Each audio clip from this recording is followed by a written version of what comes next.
que firma sus artículos como PAG Pisani, no lo busquen como González.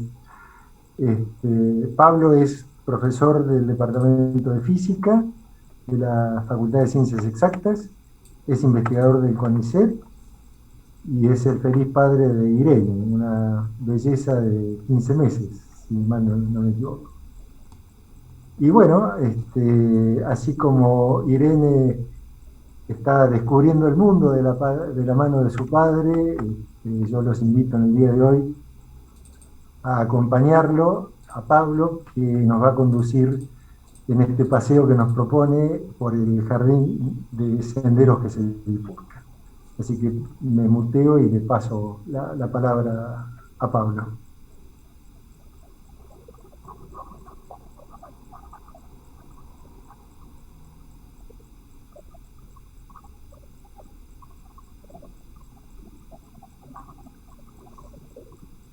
Pablo, tenés que conectar tu micrófono, ¿eh?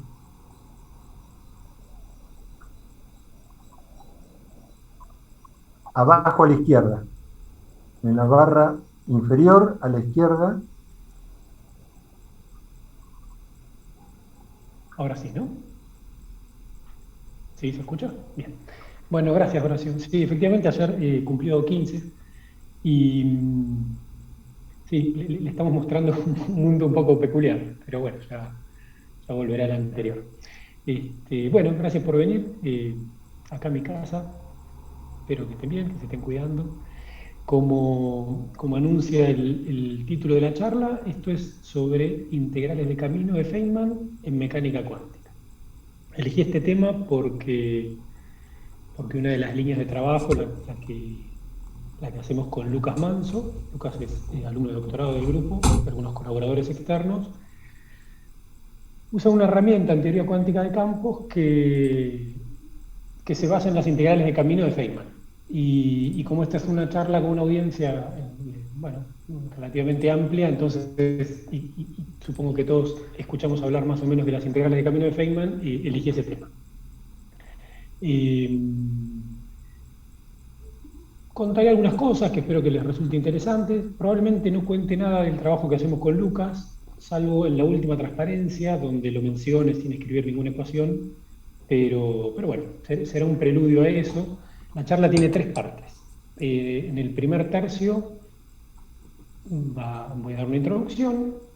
En el segundo tercio voy a contar cómo se explican los integrales de camino en teoría cuántica de campos, así que eso va a estar un poco dirigido a los que están familiarizados con teoría cuántica de campos. El resto puede tener paciencia porque son simplemente dos hojitas. Y después, para comodidad de todos, volvemos en el tercer tercio a la mecánica cuántica y seguimos hablando de un problema de mecánica cuántica. Que a mí me parece interesante porque es de esos problemas que uno no sabe que no sabía hasta que se lo pregunta, que es, se puede ilustrar así. Yo quiero cuantizar una partícula en una caja usando integrales de camino. De eso es lo que voy a hablar en el tercer tercio. Bueno, la introducción, como elegí hacer una introducción histórica con ciertas, bueno, apreciaciones dirigidas a responder una pregunta que es ¿por qué Feynman propone en 1948 una nueva forma de hacer mecánica cuántica? 1948, siendo que la mecánica cuántica había sido establecida más de 20 años antes, en 1926. Alguien va a decir, bueno, en 1926 tenía 8 años, pero la pregunta, por supuesto, es, en la década del 40, la pregunta urgente era, ¿qué hacer con los infinitos de la teoría cuántica de campos? Feynman debería estar preocupado por eso. Entonces, a lo que quiero ir es, ¿qué problema estaba haciendo exactamente, motivado por los infinitos, que los llevó a las integrales de camino en mecánica cuántica? Espero que les guste. Empezamos desde el principio, 1926, y ahí aparece el artículo publicado por tres hombres, Born, Jordan y Heisenberg, en el que se da un procedimiento para cuantizar cualquier sistema físico a partir del hamiltoniano, a partir del espacio de fases y el hamiltoniano, lo que conocemos como cuantización canónica. Si uno aplica ese procedimiento a infinitos grados de libertad, a un sistema con infinitos grados de libertad, y fue hecho inmediatamente al año siguiente, de hecho en ese paper también. Pero, digamos, en menos de una década, decía, si uno cuantiza un sistema con infinitos grados de libertad, tiene la teoría cuántica de campos. Y en esos años ya estaban sentadas las bases de ese formalismo. Lo que quiero decir es que para 1934 ya se encontraba lo que se encuentra hoy cuando uno estudia un curso de teoría cuántica de campos, en los primeros 3 capítulos de cualquier libro. Cómo cuantizar el campo escalar, el campo fermiónico y el campo de Gauss. Pero ya desde el principio también, desde 1927, se vio que cuando se aplica ese formalismo a estudiar problemas concretos, a veces aparece, pero con frecuencia, infinitos, cantidad divergentes, ¿no? El famoso problema de los infinitos en teoría cuántica de campos. Uno quiere calcular el espectro del átomo de hidrógeno para ver si, debido a la interacción del electrón con el campo cuantizado, hay desdoblamientos en relación con la ecuación de Dirac, y esos desdoblamientos resultan infinitos. Y aparentemente el desaliento fue tal que los mismos fundadores de la teoría cuántica de campos parecían convencidos de que había que buscar por otro lado, o bien incorporar a este formalismo un ingrediente revolucionario, como se intentó, o bien directamente buscar por otro camino. Y eso es lo que estaba haciendo un físico de la generación siguiente, Richard Feynman, a fines de la década del 30, preparando la tesis doctoral en Princeton, dirigido por John Wheeler. Según las palabras de Feynman, como uno las interpreta, bueno, el punto de partida es eliminar el concepto de campo. El razonamiento es, en teoría de campos, en cada punto del espacio hay un grado de libertad, y eso permite que, mediante interacciones locales, las interacciones entre partículas se propaguen relativísticamente. Pero esos infinitos grados de libertad son los que conducen a los infinitos. Entonces, Feynman dice, de una manera atrevida, pero que seguramente nos sorprenda, bueno, olvidémonos de los campos y volvamos a la acción a distancia. Dos cargas interactúan, porque así lo postulamos, a distancia. Pero como queremos que la interacción sea relativista, tomemos una interacción a distancia retardada, ¿sí? Un ratito después. O sea, yo tengo en mi mano izquierda, que es esta, una carga, y a 300.000 kilómetros en mi mano derecha otra carga. Bueno, entonces cuando mueva mi mano izquierda, un segundo después, sentiré que se mueve la de la mano derecha. Acción a distancia, sin campos. O sea que no hay posibilidad de que sean infinitos. Eso tiene un primer problema, que son fenómenos que solo se comprenden por la presencia de los campos. Uno sabe que cuando muevo la carga de la mano izquierda, el campo se lleva energía de radiación, y eso lo siente en mi mano izquierda. No puedo explicar eso si no hay campos. Según Feynman, esto es una idea de Wheeler. Lo que Wheeler le dijo es, bueno, para explicar la resistencia de la radiación, uno lo puede contar así.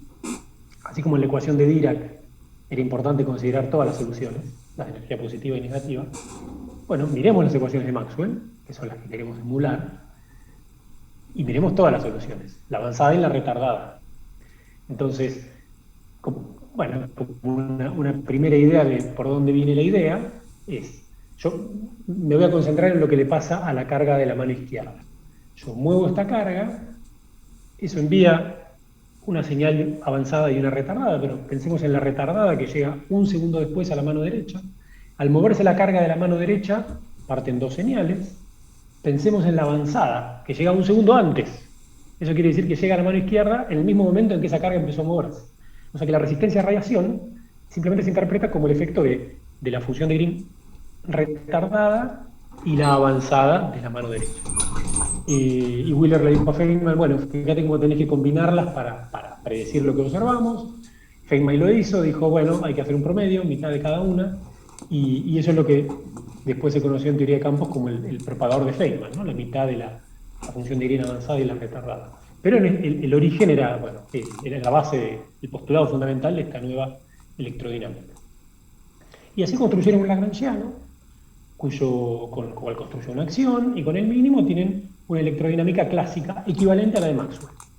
Eso en bueno, la tesis es del 42, hay un paper de ambos, Feynman y Wheeler, del 45, pero el problema era cuantizar esa teoría. Voy a pasar al final de esta historia. Sabemos qué pasó con la teoría cuántica de campos. En la famosa conferencia en Shelter Island de 1947, apenas terminó la guerra, la teoría cuántica de campos demostró, a diferencia de lo que se creía, que se podía bastar de sus propias herramientas para resolver el problema de los infinitos. En esa conferencia se reunió a una veintena, quizá menos, físicos de la vieja y la nueva generación de Estados Unidos. Ahí hay, bueno, no sé si alcanzan a verlos a todos de una camarita, pero en los que me quiero, bueno, voy a mencionar al flaco de la izquierda, el alto, que es Will Lam, que es el que presentó uno de los dos experimentos que se presentaron en esa reunión. Lam, que había sido teórico, en ese momento como experimental midió el corrimiento de los niveles de energía, el 2S y el 2P, con J igual a un medio, que según Dirac tienen que tener la misma energía. Él midió una millonésima de electronvolt, los famosos 1000 MHz del Lam shift. Y llegó con ese resultado a la reunión y los físicos teóricos se abocaron a explicarlo. Bueno, ahí vemos concentrando todas las miradas a Feynman, y quería mencionar bueno, perdón, el gordito de traje oscuro de anteojos que está a la derecha, que es Schwinger. Bueno, Feynman, Schwinger, Weisskopf, Uehling, Bethe, que no lo veo, no sé si estaba en la reunión, pero probablemente sí estaba en la reunión, fue el que primero predijo esos 1000 MHz, al menos el primero que lo publicó. En las reuniones de principios de junio, del 2 al 5 de junio, esto fue en el 27 de junio. Este artículo que se ve ahí en el fondo es el paper de Bethe, donde creo que se pueden ver ahí los 1040 MHz. Acá agradece bueno, reconoce la colaboración con Schwinger, Weisskopf, después que iba a colaborar con Feynman en un segundo artículo. Este artículo es una página y media, y ya tiene los primeros pasos de la teoría cuántica de campos en cuanto a qué hacer con los infinitos. Ya pone un cutoff, sustrae dos energías para tener una cantidad finita. Bueno, y simplemente quería también mostrar esa segunda foto que se conoce de la reunión. Primero porque nada, a uno le causa gracia imaginar que en la segunda foto están los que se aguantaron hasta el final. Ven que Lam se acerca un poquito y Schwinger ya está cara a cara con Feynman. Y además, a espaldas de Feynman aparece quien no estaba antes, que es John Wheeler, quien había sido su director. Entonces, bueno, ¿qué pasó con Feynman y su teoría? Si lo juzgan por cómo está vestido, dirán que no le habrá ido mal. Pero, paradójicamente, el premio Nobel se lo dieron por sus aportes a la teoría cuántica de campos. Como él dice, aquella vieja teoría no prosperó, si bien dio muchos frutos, porque como vimos el propagador de Feynman dio ideas que se usaron después en teoría cuántica de campos, y una de las cosas que se derivó de esa teoría de Feynman-Wheeler son las integrales de camino en mecánica cuántica, que aparecieron en el artículo de 1948 de Feynman. Y el problema era que yo había dejado esto en la formulación clásica. Ellos habían escrito una acción, un lagrangiano, para esa acción a distancia, pero no podían cuantizarlo. Y no podían cuantizarlo porque esa acción, como involucra integrales, como es no local en el tiempo, tiene dos integrales del tiempo en vez de una, no se puede escribir un hamiltoniano, no se puede encontrar el impulso asociado en el espacio de fases. Y entonces la pregunta natural de Feynman era, bueno, pero tengo la acción, no puedo cuantizar un sistema a partir de la acción, no puedo hacer mecánica cuántica a partir de la acción. La pregunta en realidad ya la había hecho Dirac en 1933, un artículo famoso que es bueno, según Feynman, el germen de las integrales de camino, y es una pregunta natural. En mecánica clásica uno tiene la formulación hamiltoniana y la formulación lagrangiana, que en principio son equivalentes. Ahora, cuando aparece la mecánica cuántica, solo la puedo hacer con el hamiltoniano. La pregunta que hacía Dirac en el 33 es, ¿qué rol cumple el lagrangiano en mecánica cuántica? Y bueno, sí, es un antecedente de las integrales de camino. Si uno ve el artículo llamativo, aparecen las relaciones de completitud entre los vectores posición, Parece que va a construir las integrales de camino, pero no. Tampoco hay ejemplos. Eso aparece en este artículo de 1948, como dijimos, de Feynman. Ahí se lee en la primera columna, en el segundo párrafo. Aquí tenemos una tercera forma de hacer mecánica cuántica, en comparación con la ecuación de Schrödinger y la matricial de Heisenberg, que uno ya sabía que eran equivalentes. Y de hecho, en la oración siguiente cita el artículo de Dirac del 33. Y bueno, esto es lo que quería contar como idea de qué estaba haciendo Feynman, que lo llevó a la necesidad de una nueva forma de cuantizar a mediados de siglo. Más adelante, en la tercera parte de la charla, de alguna manera voy a contradecir esto. Ahora lo que vamos a hacer es, bueno, voy a hacer un ejemplito, por si alguien llegara a necesitarlo, sobre, bueno, cómo es la formulación en términos integrales de camino. Supongan que tenemos acá una nena que quiere arrojar, digamos, no sé, una piedra a estos seres imaginarios. Esa sería la parábola, la trayectoria clásica. Pero supongamos que la nena quiere saber, conocer el fenómeno cuántico. ¿Cuál es la probabilidad de que la piedra que estaba en X llegue a X' en un tiempo, lo voy a llamar beta? La probabilidad. Entonces, la cuantización de Feynman por integrales de camino dice lo siguiente. Dice, el procedimiento es, tómese una trayectoria y calcúlese la acción.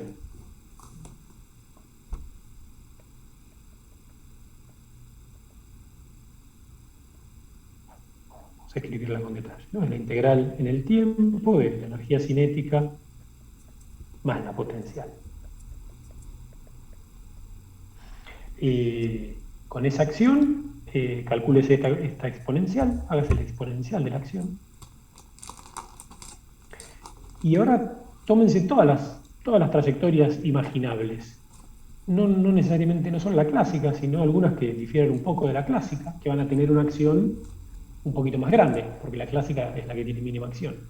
O sea que esa trayectoria roja, para esa trayectoria roja, esta exponencial va a ser menor.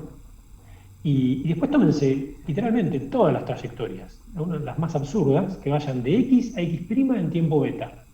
Esa trayectoria va a tener una acción gigantesca, de modo que la contribución, la exponencial, va a ser exponencialmente pequeña. Y así, tómense trayectorias discontinuas, tómense trayectorias matemáticamente particulares, todas las trayectorias que uno pueda imaginar entre X y X' en tiempo beta. Calcúlese esta exponencial, que es la contribución de cada trayectoria, súmese eso, y eso que depende de X, X' y beta, es la amplitud de transición. En otros términos, la amplitud de transición de una partícula que estaba en X, de llegar al punto X' en tiempo beta, está dado por esa suma que uno representa así, una integral sobre todos los caminos de las exponenciales de la acción de cada camino. A alguno le puede molestar que acá lo diga I por T, ese es el operador de evolución que se construye con el hamiltoniano. Yo uso una notación euclidia, en la que I por T se llama beta. Entonces, esto, donde está el hamiltoniano, sería la cuantización canónica, esta es la cuantización de Feynman. Bien. Ahora voy a pasar eso fue la introducción, a un ejemplito sencillo, simplificado, que ilustre cómo se usan las integrales de camino en mecánica cuántica, en teoría cuántica de campos. Para el que no está familiarizado, no trabaja en teoría cuántica de campos, voy a ir un poco rápido, pero va a durar poco. Van a aparecer los nombres de Feynman y Schwinger combinados en este ejemplo. El ejemplo es, hago una serie de simplificaciones para no tener que escribir tanto y que esto entre en una hoja, pero se puede generalizar. Yo voy a considerar un fermión, un electrón en 2 dimensiones, de modo que el spinor tiene nada más que 2 componentes, spin up y down, en el plano, en 2 dimensiones, sin masa, y en presencia, pero en presencia, de un campo magnético completamente arbitrario. ¿Sí? Ahí está algo de generalidad. El campo magnético es completamente arbitrario. Si uno quiere saber cómo se mueve este electrón en ese campo magnético, bueno, escribe la acción, se llama la acción de Dirac, Clásicamente lo que hay que hacer es minimizarla y eso lleva a la ecuación de Dirac. Pero nosotros queremos hacer teoría cuántica de campos, con los fermiones en el plano en presencia de ese background. Entonces, perdón, si se escucha, creo que no se quiere ir a dormir, imagino. Lo que tenemos que hacer es usar la acción efectiva, que es la que contiene toda la información del comportamiento cuántico del electrón, en el sentido de la segunda cuantización. O sea, si queremos ver si este electrón, al moverse en este background, se va a multiplicar en otros electrones, si eso fuera posible, bueno, eso está contenido en la acción efectiva, que tiene tanta información que es difícil de calcular. Uno normalmente lo calcula en un desarrollo semiclásico, en potencias de h partida. La primera contribución cuántica se escribe así, casi formalmente con el logaritmo de un determinante. La forma más usual de calcular estas correcciones es hacer los diagramas de Feynman a un loop. En vez de hacer eso, nosotros usamos otra técnica que a veces es más eficaz, que es usar la representación de Schrödinger para ese determinante, en la que el logaritmo del determinante se escribe como la traza de una exponencial. En este caso es la exponencial del Dirac al cuadrado, y además aparece un integral en un parámetro auxiliar que se llama tiempo propio de Schrödinger. Así que hay que calcular la traza de esta exponencial. Y eso lo hacemos como se hace normalmente con un operador. En este caso un operador en un espacio de funciones. Tomamos la base de los vectores posición, hacemos el valor medio e integramos sobre todo el plano. Y acá es donde aparece la técnica de las integrales de camino. Porque si yo pienso que este es el hamiltoniano de alguna partícula, ciertamente no es el hamiltoniano del fermión al que nos referíamos, pero no importa, yo lo pienso como un hamiltoniano. Entonces esto lo puedo pensar como una amplitud de transición desde x hasta x, y lo puedo escribir como integrales de camino. Y eso es lo que está acá abajo. Es la suma sobre todas las trayectorias de la exponencial de la acción. Tuve que calcular el lagrangiano asociado a este hamiltoniano, que es algo más o menos familiar, ¿no? Es una partícula en un campo electromagnético y acá está el acoplamiento del spin con el campo magnético. Y la integral en el plano se fue porque si yo voy a integrar de x a x y después integro sobre todo x, lo que estoy haciendo es considerar todas las trayectorias cerradas. ¿Sí? Por eso, bueno, un poco de abuso de lenguaje y uno integra sobre todas las trayectorias periódicas. Y bueno, esta expresión, así como se ve, tan fácil de derivar, es muy útil porque ya está, calculo esto, lo meto en esta integral y tengo la acción efectiva. Naturalmente, estas integrales no las puedo calcular para campos arbitrarios. Quizás si me dan un campo uniforme sea fácil de calcular, pero aun cuando sean campos arbitrarios, puedo hacer perturbaciones. O sea, bajo estos exponentes, ¿no? Si los campos son pequeños, o lo quiero calcular en potencias del campo, bajo esto del exponente, uso Taylor si hace falta, así que aparecen las derivadas de los campos, y tengo una expresión que puedo calcular sistemáticamente en potencias del campo externo y de sus derivadas. Y eso es lo que uno desea para la acción efectiva.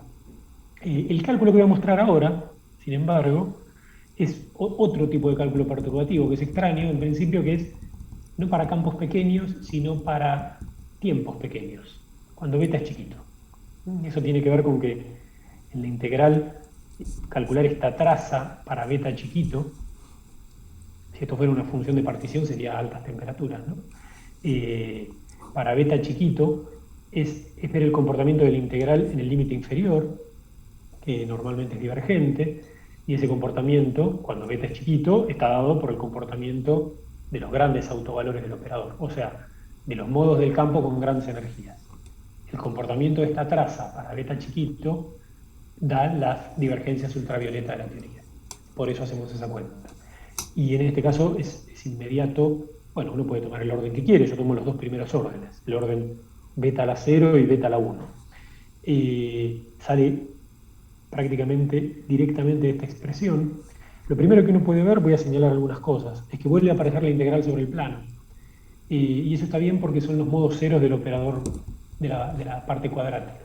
Esta integral es gaussiana, acá hay un operador de derivada segunda, que sobre trayectorias periódicas tiene un modo cero, que son las trayectorias que están en X y permanecen en X todo el tiempo, que tienen que ver con la simetría translacional. Como sabemos, en la integral funcional, pensado esto como una integral en 0 más 1, los modos ceros hay que factorizarlos, por eso están integrados acá. Y después, si uno toma beta pequeño, bueno, la integral es de orden beta, o el diferencial. Como que hay una derivada segunda en el tiempo, uno puede ver que las trayectorias son de orden raíz de beta. Ahora, con trayectorias me refiero a los apartamientos con respecto al modo cero. Esto se puede ver que a primer orden no es una derivada total o no contribuye. Y esto, bueno, simplemente lo bajamos del exponente. Tenemos esto que es orden beta, y entonces el campo magnético que está evaluado en cada una de las trayectorias, que son perturbaciones alrededor del modo cero, como las trayectorias ya son orden raíz de beta y tengo un beta acá, directamente evalúo el campo en el modo cero. O sea que no tengo que hacer ninguna integral en el tiempo. La integral en el tiempo me da beta. Y tampoco tengo que hacer ninguna integral de camino. O más bien lo que hay que integrar es el caso de la partícula libre, como si estos campos no estuvieran. Y eso es este factor divergente. O sea que el resultado es prácticamente inmediato, es este. Y acá uno podría, esta es la hora, perdón, en que se despiertan todos los perros del barrio y dura 20 horas más o menos. Eh, bueno, entonces, esta es la traza para pequeños valores de beta, y uno podría reemplazar esto en la integral para ver cómo se comporta el integrando. Tenemos un primer término divergente, pero que no depende de los campos, así que eso uno dice, bueno, es irrelevante, renormaliza la constante cosmológica. Y lo que importa es este término que depende del campo magnético, y que es curioso porque acá beta se va con beta, y eso daría, en virtud del beta que está dividiendo acá, una divergencia logarítmica proporcional al campo magnético. Esa divergencia ultravioleta debería ser absorbida en la acción que va con el campo al cuadrado. Sería raro tener un término lineal, y bueno, a pesar de lo rápido que estoy mostrando esto, capaz que alguien vio, acá está la traza de la matriz de Pauli 3, ese término afortunadamente se va. Y la primera contribución no trivial sería orden beta cuadrado, que tiene el campo al cuadrado, es finita. O sea que si uno introduce o mira el comportamiento de esto a beta pequeño, encuentra que no hay divergencias ultravioleta a un loop, y eso debe estar en correspondencia con que esto es QED en 1 más 1, que creo que se llama modelo de Schwinger, y que es súper renormalizable. Pero si uno lo hubiera hecho en 4 dimensiones, y hubiera hecho QED común y corriente, este factor de la partícula libre habría sido más divergente, y entonces el término beta cuadrado, b cuadrado, habría sido divergente, y tendríamos un término divergente proporcional al campo al cuadrado, que hay que sustraer con los términos campo al cuadrado que hay en la acción clásica. Eso conduce a la renormalización de la carga, uno puede calcular la función beta, etc. O sea que, para los que conocen esto, ven que uno puede hacer las mismas cuentas que hace, que usualmente se hacen haciendo diagramas de Feynman a un loop. Pero bueno, así es como. Pero el cálculo ahora son integrales de camino, integrales en 0 más 1. Y voy a aprovechar que ya escribí estas expresiones para mostrar otra aplicación rápidamente, que tiene que ver con teoría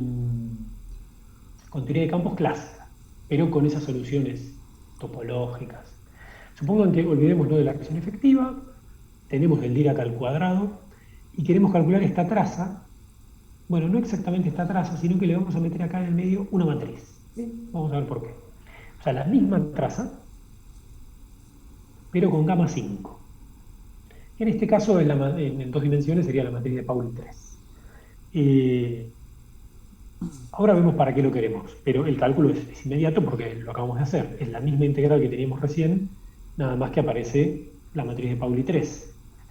Cuando hacemos el desarrollo a beta pequeño, tenemos el mismo término que teníamos recién, multiplicado por la matriz de Pauli 3. ¿Y qué cambia esto? Bueno, el término divergente no está, porque ahora es el 1 el que viene con la matriz de Pauli, así que al agregar gamma 5 hicimos que esta traza fuera finita en beta igual a 0. Y el término que tiene el campo es el que no se anula, Pauli por Pauli da la identidad, y tenemos el flujo del campo magnético. O sea que esa traza que tenemos ahí es el flujo del campo magnético. Voy a hacer una aclaración también. Yo había dicho que este problema se puede hacer más general, en más dimensiones, se puede hacer en espacio curvo también. El resultado anterior habría cambiado. Si yo calculo la acción efectiva, vuelvo atrás, perdón. Si yo calculo la acción efectiva, habría aparecido un término sin la matriz de Pauli con la curvatura, y eso habría dado una divergencia logarítmica. En este caso, es al revés. Habría aparecido la curvatura, pero sin la matriz de Pauli, de modo que su contribución habría sido cero. O sea que este resultado que está acá vale para un electrón en una superficie cualquiera, en dos dimensiones, pero puede ser una esfera, un toro, la superficie de una batata, cualquier cosa suave, cerrada. Entonces, ahora sí, ¿por qué me importa que esta traza valga el flujo del campo magnético? Eh, bueno, porque esta traza se puede ver que no depende de beta. O sea que su valor en cero es el mismo valor que toma en cualquier valor de beta, en particular en beta infinito. Y si uno toma beta infinito, esto sería la forma más rápida de decirlo, si uno toma beta infinito, la única contribución va a ser la de los modos cero.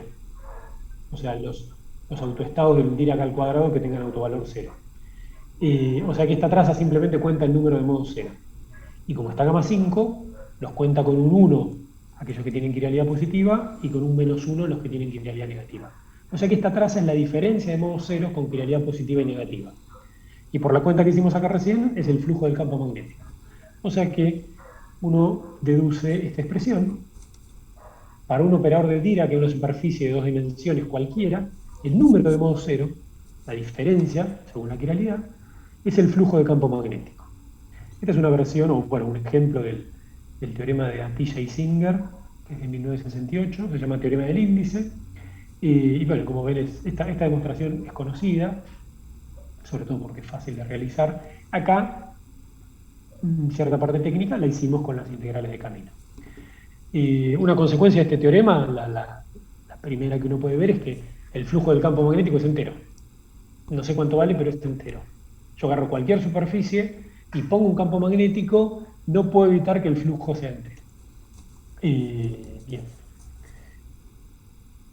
Iba a hacer algún otro comentario, pero bueno, más técnico. Sí, creo que con esto está. Bien, bueno, esto fue la aplicación. Y ahora, cómo se usa en teoría de campos. Y ahora sí, volvemos a mecánica cuántica. Digamos que el problema que vamos a ver ahora, que es integrales de camino con bordes, surge porque nosotros solemos estudiar problemas de campos con bordes. Entonces, cuando nos enteramos de que existía esta técnica, dijimos, bueno, podremos usarla para regiones con borde. Hay un teorema del índice con borde, se pueden usar integrales de camino, o puedo calcular acciones efectivas de campos confinados usando integrales de camino. Y acá es donde nos encontramos que la respuesta no era tan trivial, al menos lo que pensamos que era algo que todo el mundo conocía, y bueno, no era así. O sea, uno imaginará, bueno, si yo tengo un campo confinado en esta región de la China y quiero calcular, volvamos a mecánica cuántica, quiero calcular la amplitud de probabilidad de ir de x, bueno, tengo que considerar todos los caminos. Bueno, eso tiene un problema, tiene dos problemas. ¿Sí?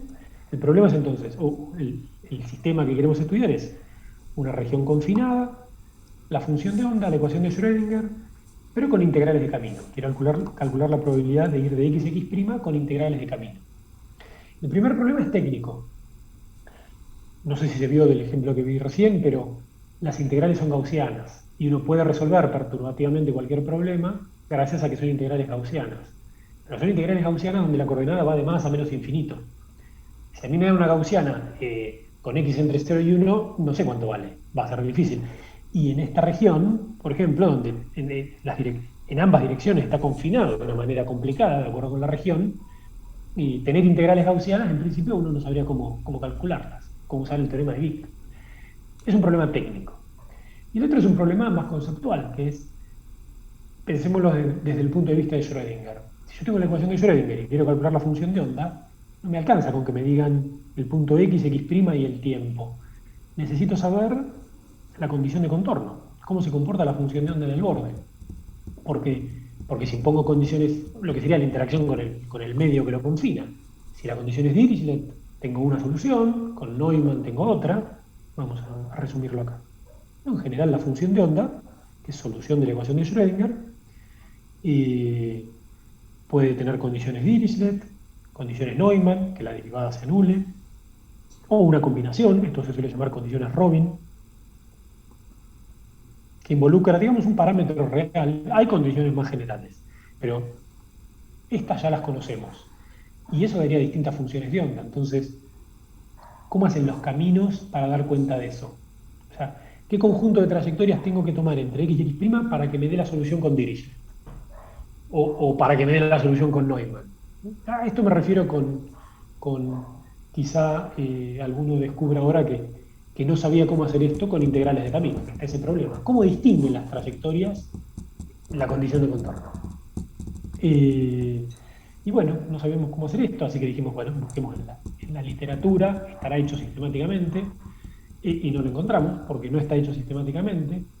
Hay ejemplos, hay uno que parece más razonable, que es decir, bueno, si el problema es un campo confinado o trayectorias confinadas, consideres el problema en todo el plano,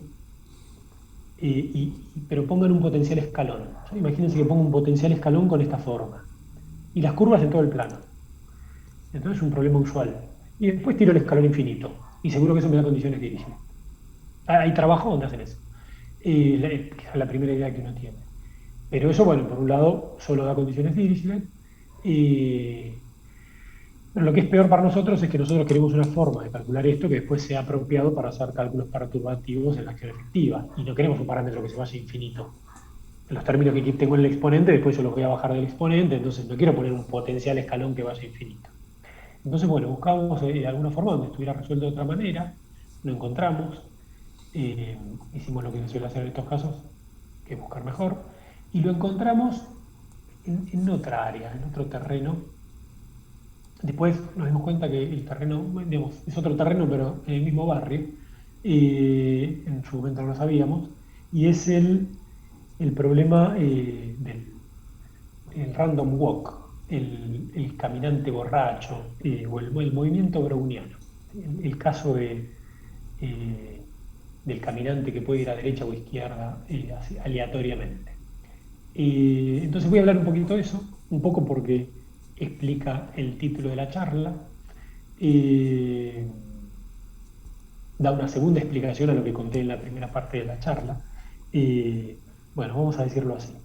En el cuento, El jardín de senderos que se bifurcan, hay un chino que tiene que visitar a un tal Albert. El nombre es importante, pero no voy a decir por qué.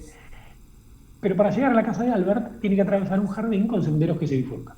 Eso quiere decir que a cada paso hay dos caminos y él tiene que elegir sin más argumento que el azar, derecha o izquierda.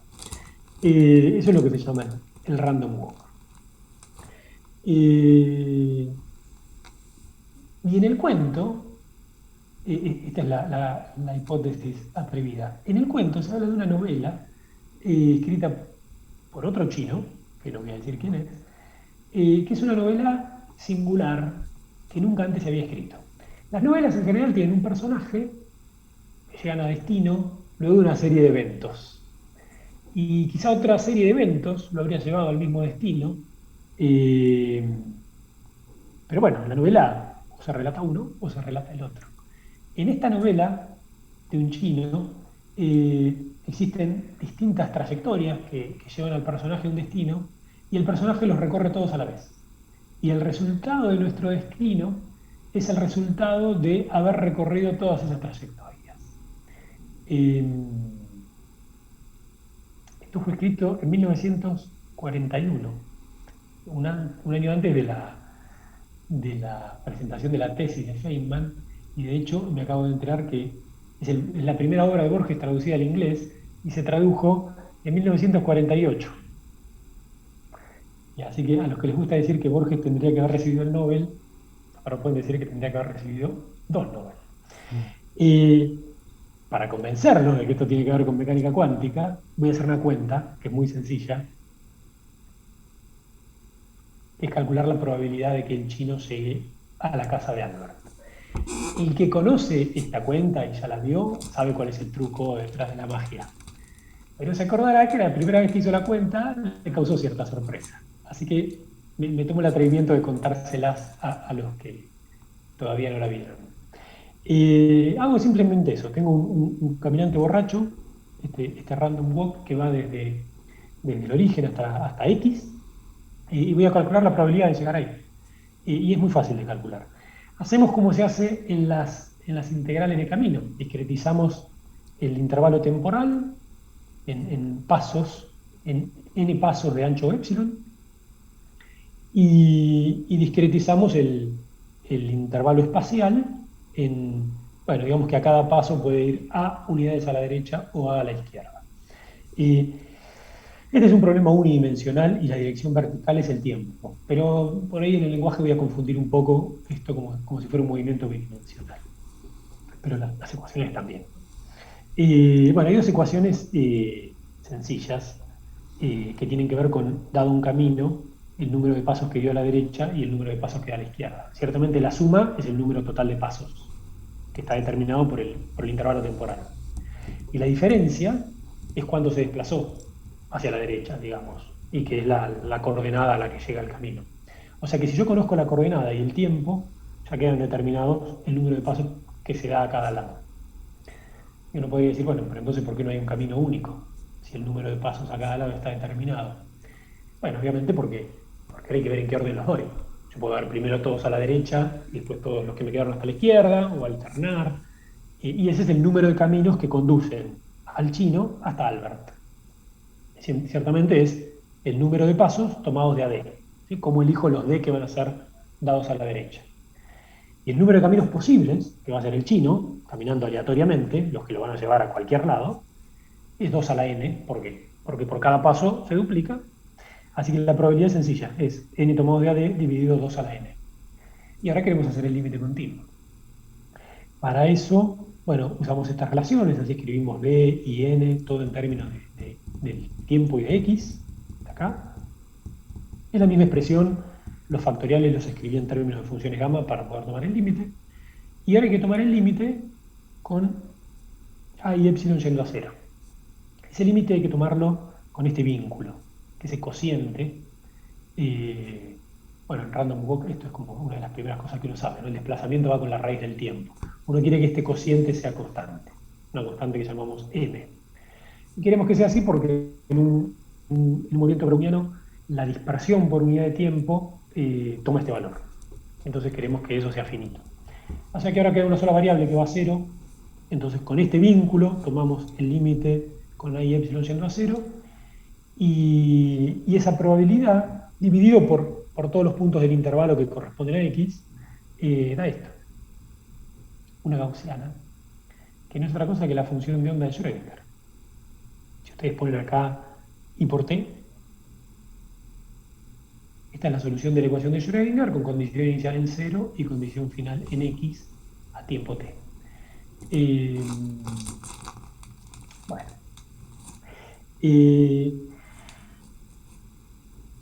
Es otra forma de ver las integrales de camino, ¿no? Tenemos todos los caminos, esta probabilidad, hay que traducir un poquito, ¿no? Cuál es la contribución de cada camino, pero bueno, tenemos que la función de onda se obtiene como la suma de esos caminos en un problema clásico.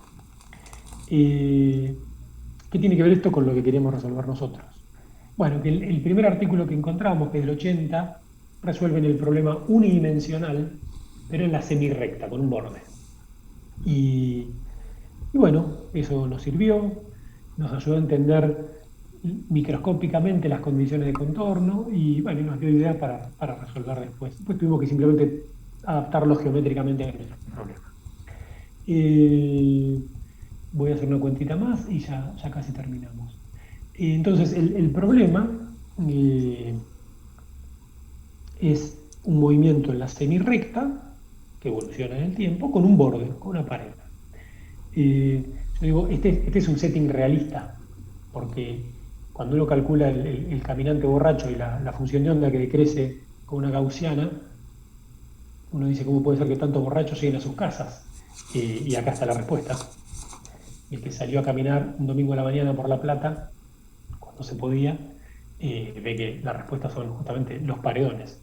Y de hecho, ese problema vamos a tratar y un poquito más interesante. O sea, ponemos un paredón con la propiedad de que cada vez que la trayectoria toca el paredón, eh, la probabilidad de esa trayectoria esté multiplicada por este factor. Un factor, este es la discretización en X, esto es un parámetro real, de modo que este término sería la probabilidad de ser absorbido. O sea, si gamma es 0, multiplicamos por 1. Es lo que uno llamaría un reflector perfecto, o sea, una pared. Cada vez que el borracho pega contra la pared, con probabilidad 1 sale para la derecha. Si gamma es infinito, yo tendría que decir 1 sobre A, pero en el límite continuo va a ser infinito, es un absorbente perfecto. Sería una vereda donde hay un seto de ligustros, donde cada vez que el borracho se apoya, se tumba y ya ese camino no contribuye. Y después están los casos intermedios en el que gamma toma cualquier número real positivo, digamos. Bueno, entonces hacemos la misma cuenta anterior, pero introduciendo este factor cada vez que la trayectoria toca el borde. En realidad no vamos a hacer la cuenta, simplemente lo que queremos ver es cómo contribuiría estos factores, cómo contribuirían en el límite continuo. La cuenta es sencilla, n es el número de veces que una trayectoria dada toca el borde, si a es chiquito, esto es un exponencial. Acá introducimos el parámetro m, que habíamos introducido la vez anterior en términos de epsilon y a, o sea que tenemos este exponente. Y lo que es violeta es el número de veces que toca el borde por el tiempo que le lleva al caminante llegar al borde desde una distancia a. Eso en estos procesos estocásticos se llama tiempo local en el borde. Es el tiempo que pasa la trayectoria en el borde. Uno lo define tomando una franja, viendo la medida de los intervalos temporales que están en esa franja, divide por el ancho de la franja y toma el límite. Tiene unidad de velocidad, ¿no? Porque es tiempo dividido el ancho de la franja. En el continuo, es ese factor violeta, uno lo puede escribir como la integral de la delta, porque esto va a dar un 1 cada vez que x valga 0, cada vez que toque el borde, y como es una delta, no un 1, sino va a estar dividido por la velocidad, ¿no? Delta t dividido delta x, que es justamente lo que tenemos acá. Así que si introducimos este factor y tomamos el límite continuo, lo que hay que hacer en la integral de camino es introducir este exponencial. O sea, en el límite continuo tenemos una integral sobre todas las trayectorias, donde además de la acción hay que agregar esta exponencial. Y esa es la respuesta que buscábamos. Las integrales de camino, si queremos resolver un problema con integrales de camino y un borde, las integrales de camino hay que hacerlas corrigiendo la acción con un potencial tipo delta y un coeficiente gamma real. Y uno puede probar a posteriori, mirando la ecuación de Schrödinger, que esto se corresponde con la amplitud de transición en la semirrecta con condiciones de contorno dadas por gamma. O sea que ese parámetro que introdujimos, que multiplicado por A, recuerden que A va a 0, ¿no? Que multiplicado por A da la probabilidad de ser absorbido, es el parámetro gamma de las condiciones Rabi. Hay una cosa más para aclarar, y es esto que dice Neumann acá. La medida esta no es la medida usual, lamentablemente. Si gamma fuera 0, por lo que acabo de decir, la delta no está, y parecería que el caso Neumann se obtiene sin ninguna modificación, simplemente tomando trayectorias a la derecha. Pero resulta que la medida de las trayectorias con un borde, Neumann, trayectorias que rebotan con probabilidad 1, no es la misma que en el espacio libre, por la simple razón de que cuando en el espacio libre la medida me refiero a la densidad de trayectorias que hay en el dominio de integración. En el espacio libre, en cada punto uno puede ir a derecha o izquierda, y por eso se multiplican las trayectorias. Cuando una trayectoria llega al borde, esas dos posibilidades no están, o sea que la densidad es el doble. O sea que cada vez que una trayectoria llega al borde hay que ponerle un factor 2. Y uno podría decir, bueno, eso yo ya sé cómo hacerlo, lo hicimos acá con gamma. Tendría que poner un 2 acá. Pero para poner un 2, este es el último problema que hay que resolver. Para poner un 2, habría que poner en donde dice gamma, menos 1 sobre A, no importa que sea negativo. Lo que importa es que ese menos 1 sobre A no lo puedo poner acá porque después esto me va yendo a 0, me queda un infinito. O sea que no es la forma de poner o sea, el parámetro que pusimos acá estaba multiplicado por algo que iba a 0. Si yo quiero un número finito, no me va a servir. Sin embargo, hay un truco que lo resuelve automáticamente, que es el siguiente. Y que además resuelve el hecho de cómo considerar las trayectorias que están a la derecha del borde. Hagamos una reflexión del problema. Saquemos el borde y hagamos una reflexión del problema, de modo que sea simétrico. El borde ahora sea como un espejo y que sea simétrico el problema a derecha e izquierda. Y hagamos de cuenta que tenemos el problema en la recta. Entonces, la respuesta a nuestro último punto es, lo que hay que hacer es considerar todas las trayectorias que van de x a x' y sumarles las que van de x al reflejado de x'. Porque si uno hace eso, bueno, en este dibujo sencillo se ve, esta trayectoria verde que toca el borde, si le sumo la otra, y yo hice una reflexión, las contribuciones son iguales y entonces dupliqué la contribución de esta. Y se puede ver que si toca dos veces, se cuadruplica y así. O sea que lo único que hay que hacer es considerar una integral de caminos común en todo el espacio, pero sumar la amplitud de ir, acá lo denoté de esta manera, la amplitud de ir hasta x', sumársela a la amplitud de ir hasta el punto reflejado. Fíjense que acá no hay ninguna condición de contorno porque estoy hablando del problema en toda la recta. O sea que esto ya es un integral de Feynman usual. Y de paso, resolvemos el caso de Dirichlet. Porque el caso de Dirichlet corresponde a gamma infinito. Y gamma infinito está bien, ¿no? Diría que esto es que la contribución es cero, salvo que la trayectoria no toque el borde. O sea que en esta interpretación, tener condiciones de Dirichlet quiere decir sumar las trayectorias que no tocan el borde. Ahora, ¿cómo hago esa cuenta? Bueno, puedo hacer el mismo truco, nada más que restando el segundo término. Si yo sumo todas las trayectorias que van a x', todas, no necesariamente confinadas al semiespacio, y les resto las que van a x' reflejado, esas cancelan exactamente las contribuciones de las que tocaron el borde. O sea, como moraleja, yo quiero resolver el problema mecánica cuántica en la semirrecta con un borde. Bueno, si tiene condiciones Neumann, simplemente calculo la amplitud de transición en toda la recta, integrales de camino común y corriente, desde x a x' y le sumo desde x hasta el punto reflejado. Si había un potencial, lo tengo que reflejar. Si tengo condiciones Dirichlet, hago la resta. Y si tengo condiciones Rubin, bueno, uso la medida Neumann, o sea, hago la suma, pero agrego a la acción una delta. Bueno, y esto nos dio, creo que ya es hora, nos dio la respuesta al problema que queríamos resolver, así que esto sería una ilustración de lo que resolvimos nosotros. Como dije, no hay ecuaciones. Me encantaría contar todos los detalles técnicos, que ya son sencillos ahora, pero sé que a ustedes no les encantaría. Simplemente digo que tomamos algunos casos de ciertas regiones sencillas, en dos dimensiones, porque se pueden mapear fácilmente al semiplano, o regiones dadas por superficies conformemente planas, entonces con una transformación conforme se pueden abrir al semiplano.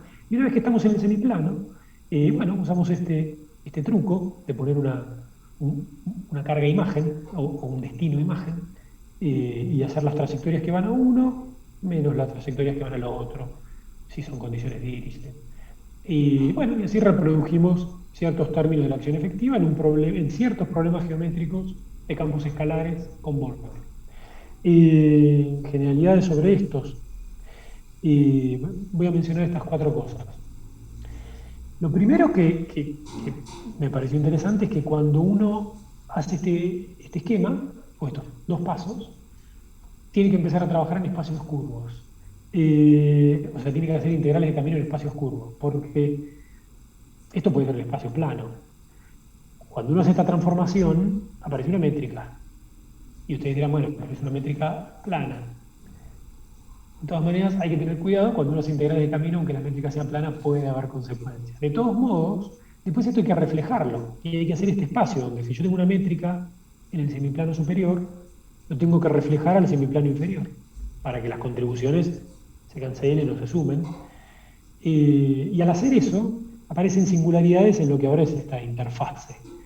Y entonces tengo curvatura, pero que es una singularidad concentrada ahí en la interfaz. Por suerte, integrales de camino en espacios curvos sí fue tratado sistemáticamente. Uno tiene que agregar ciertos contratérminos que no son covariantes de coordenadas, pero hay una receta para hacer eso.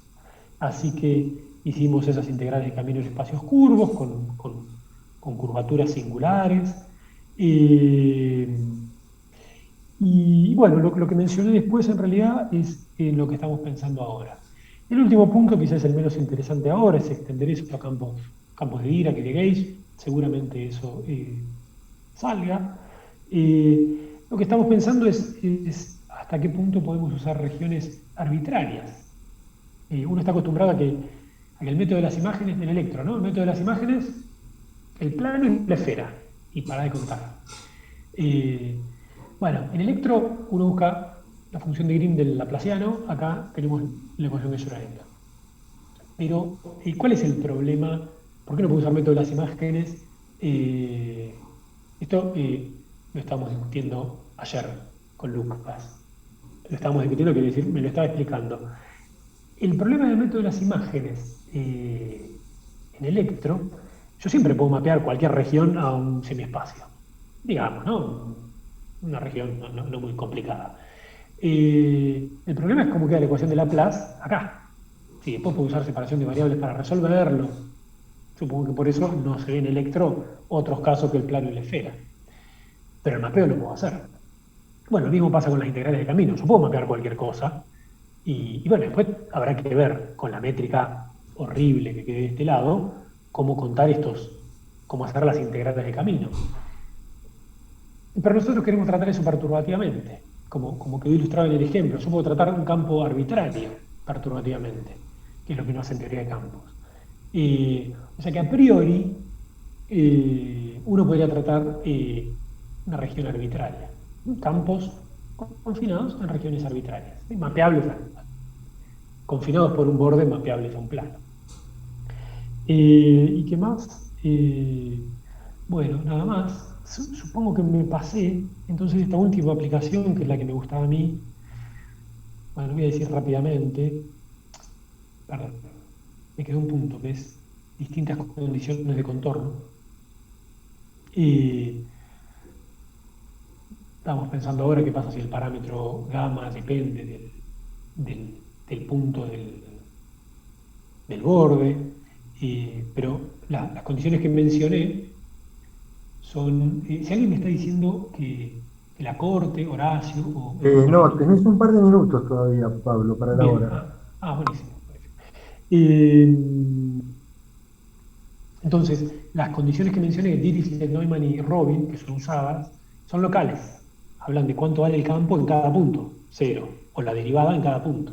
Pero uno puede tener condiciones de contorno globales, es decir, cómo se comporta, por ejemplo, decir, y la función de onda es tal que en el borde cuando la integro me da cero.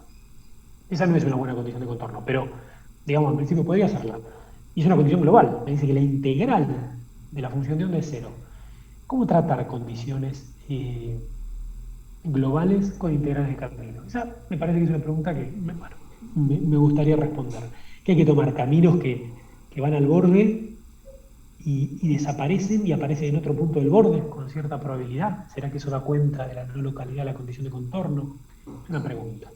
Y eso aparece en la extensión del teorema del índice al caso de un borde. Cuando uno tiene una superficie con borde, ciertamente ahora el campo magnético puede valer cualquier cosa, al ser infinito, el flujo no tiene que ser un entero, y está bien, no contradice el teorema del índice, porque cuando hay bordes, eso fue hecho por Atiyah, Singer y Patodi en el 75, el teorema del índice queda modificado con un término adicional, de modo que ya estas dos cantidades no son enteras, sino la suma, ¿no es?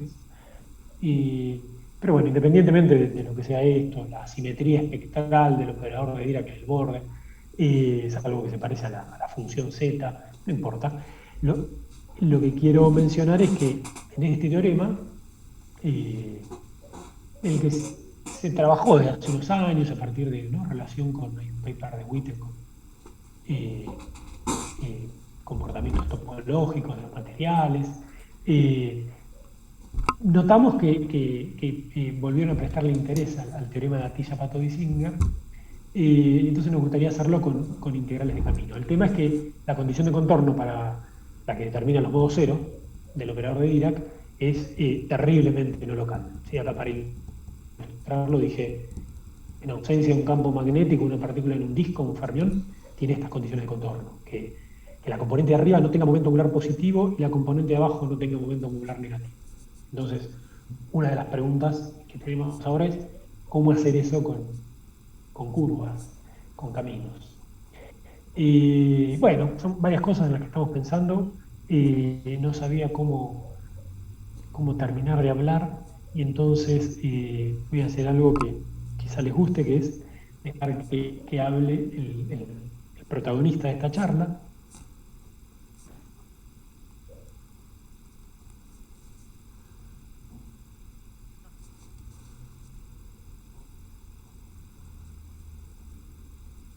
Creo que se cortó, ¿no?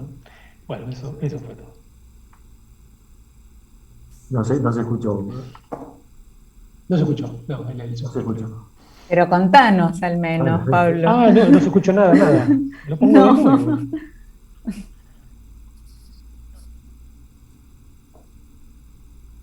No, esto es de unas entrevistas que hay me gustó este extracto que le robé.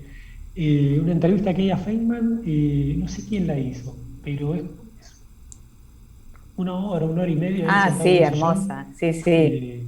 Hermosa entrevista. Sí. Ya mayor Feynman. Sí. Bueno, lástima que no se sea. Ve, sí, debe ser 83. Sí, hermosa. Dice ahí capaz que el subtítulo tampoco se ve. Dice, bueno, en algún momento dice, tengo que parar, en algún momento les dejo para que ustedes tengan algo que imaginar. Está contando cómo es el proceso de fotosíntesis, desde ahí hasta la creación de helio en el Sol. Pero es muy linda. Bueno, muy bien. Muchísimas gracias por este muy agradable paseo por el jardín de los senderos que se bifurcan. Queda abierta a hacer preguntas. ¿Puedo hacer una? Adelante, Martín.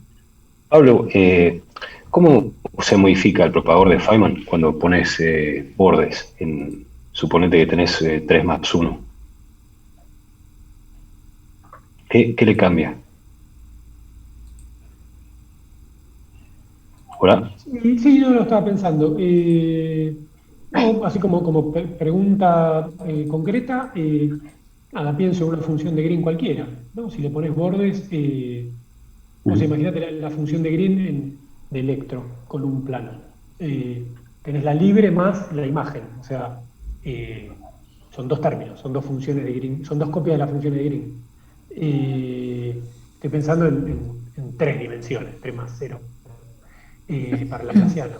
Voy a decir la ecuación de onda, la función de Green avanzada, y supongo que, en una esfera tendrás que tener, bueno, repito, ahí no sé cuál es la carga de imagen, pero trasladando la idea, nada, será como una combinación de funciones de Green que hagan que se anulen el borde, ¿no?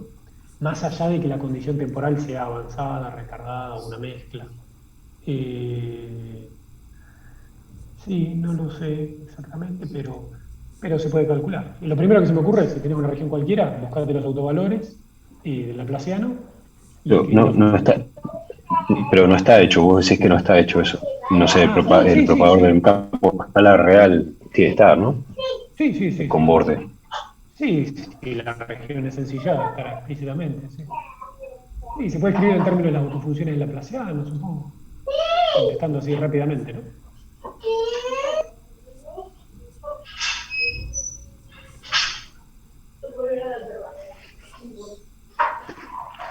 Claudia había pedido hacer una pregunta o me pareció.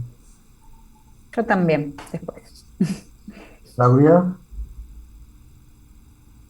No, tal vez haya sido un aplauso y no levantada de mano. Adelante. Bueno, sí, muchas gracias, Pablo, por la charla. Después me vas a contar qué es lo que usás con que podés escribir y todo eso. La verdad que muy bueno. No, dado sobre todo también que hay, veo que hay bastantes estudiantes, una pregunta es, cuando vos, por ejemplo, decís tratar mecánica cuántica en la semirrecta con un borde, con distintas condiciones, o sea, ¿qué sistema físico o qué cosa estás eh, imaginando que se puede tratar con eso o en qué se aplica después en un sistema? O sea, entiendo tu pasión y la diversión por la matemática, pero ¿qué sistema físico después podemos atacar con este tipo de... Claro, sí, está bien. Sí, el plan nuestro era, o sea, yo puedo decir mecánica cuántica con un borde, con un espejo. Eh, pero lo quiero hacer con integrales de camino. Si lo hago con la ecuación de Schrödinger es muy fácil, resolver la ecuación de Schrödinger y le pongo la condición de contorno y ya está. O sea, eso es de texto. Con integrales de camino es lo que no es tan frecuente. Uno no lo ve con tanta frecuencia en los textos.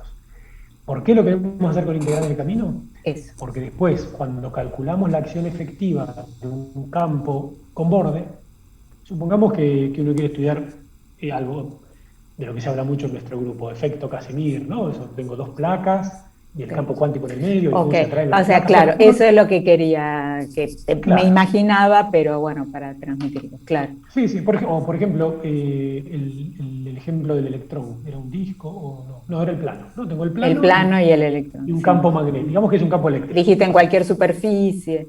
Bueno, yo tengo partículas ahí, el campo eléctrico va a generar pares de partículas. ¿Cómo calculo? Es más, esa cuenta la estamos haciendo con Sergio Santamaría, que estaba por ahí. Es más, Sí, debería ser vigilante y ver si está. sí, Y- estaba. A ver, Sí, estoy Pablo. y Ulises, un licenciado de la UBA, que es ver en un modelo nobeliano creación de pares, de gluones. En realidad lo estamos haciendo con los métodos estándar, pero uno podría hacerlo con integrales de camino.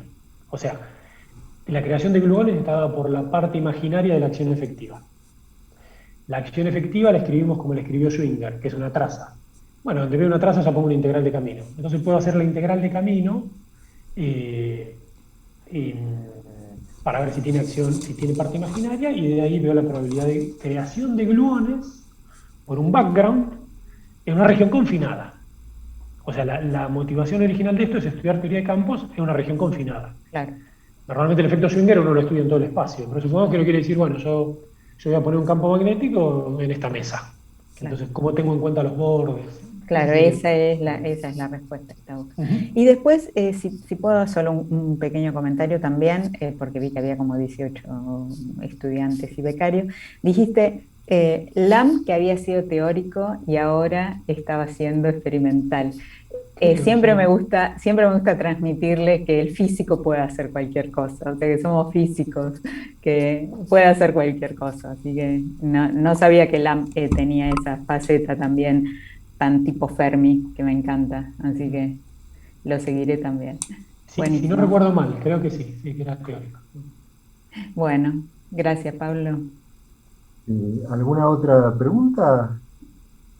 ¿Puedo hacer un comentario? Adelante, Mario. En el caso de los dos espejos enfrentados, cuando están enfrentados entre ellos directamente, en ese caso el interferómetro Fabry-Perot. Entonces allí los caminos, como se tienen que ir los fotones reflejando y superponiendo en cada uno de los pasajes, da como decís vos, esa integral de caminos, son los caminos donde produce interferencia constructiva y por lo tanto aparecen las soluciones que son los anillos de interferencia. Lo mismo se puede hacer con el interferómetro de Michelson, es exactamente igual. Es una posibilidad muy linda y donde las partículas son fotones. Sí, sí. Incluso hay sistemas de menor dimensionalidad, como el grafeno, por ejemplo, donde uno describe un campo bidimensional al que tiene que someter a condiciones de contorno también. ¿Hay alguna otra pregunta?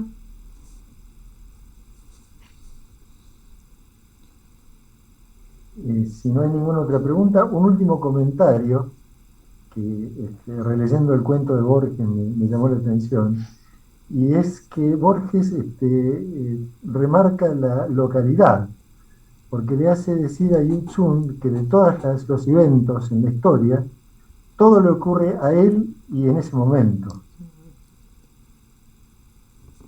Sí, es cierto. Sí, hoy a la mañana lo estaba releyendo. De hecho, tiene. Bueno, sí, o sea, yo traje el tema un poco forzadamente, pero después cuando lo releía, sí, hay párrafos que llaman la atención.